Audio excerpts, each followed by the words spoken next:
I just spent 3 days eating my way through Osheaga, so obviously I have some thoughts about the food. And as a chef, I was actually paying attention to one very specific thing. Does this food work at the festival? Can I eat it, keep dancing, survive the heat, and actually feel good afterwards? My first standout was La Banquise poutine. I'm not usually a poutine person because it's usually an oversaturated market and I want to try something new at a festival, but this absolutely withstood the dancing and eating test. It was actually a great way to get something really satiating as soon as I got into the festival and tasted just as good as their famous 24-hour restaurant in Montreal. So if you're craving poutine at Parc Jean Drapeau, I really recommend it. Then for the complete opposite experience, Rio Açaí. This was so refreshing on the hottest festival day.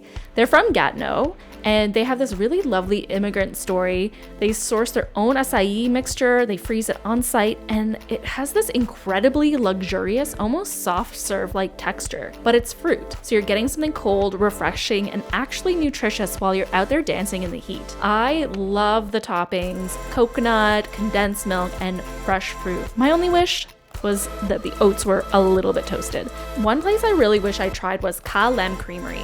Vietnamese-inspired ice cream and sorbet with absolutely gorgeous flavors. Everything looked so fresh and natural, and I was kicking myself for not getting there before the line.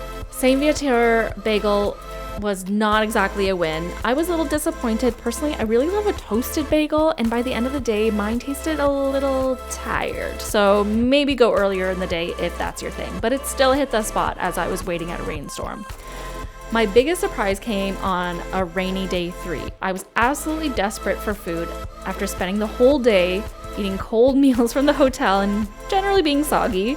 And then I found this Manila food truck with these incredible deep fried chicken wings and pork skewers. It saved me. Sometimes the best festival food was the thing you weren't planning on eating. And a special shout out to Ola Ola for their smoothies and fresh fruit popsicles. If you're looking for something quick, affordable, and refreshing, that's a really nice Montreal-made snack or just a little fruit boost between sets.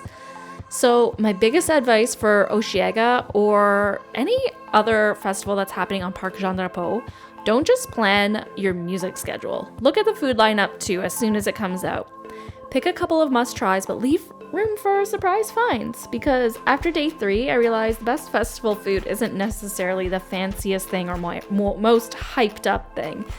It's the food that keeps you going. I like that the food options weren't all trying to be huge meals either. There were lots of things that worked as snacky festival food, which actually made sense because I was constantly moving between stages. That said, I wouldn't necessarily plan getting every meal at the festival. The lines can get really long, especially around the busiest stages, and portions can be lighter on the protein front. So my strategy was basically eat a real breakfast, bring a protein bar for the ride over to the festival, have a proper festival meal, and then snack my way through everything else. For 3 days, I spent about $100 on festival food, and I was definitely not eating full meals every time, so that's something I would budget for if it's your first big festival weekend.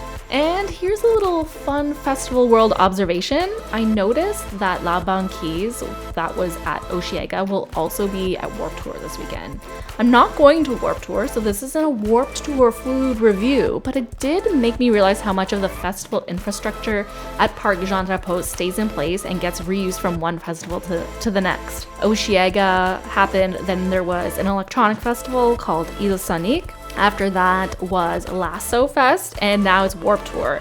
So all of these festivals are basically taking over the same little ecosystem for the summer, which I think would be really exciting for a food vendor. I will be sharing more Osheaga festival survival tips and music discoveries coming soon. And speaking of which, with all of this in mind, I'm definitely going to be checking out the places I missed out on at Osheaga, and I'm going to search them out in Montreal. Pop Montreal is having their 25th anniversary from September 23rd to 27th, and apparently my food festival coverage is actually going to be a Montreal food tour, so stay tuned for that. I'm really excited.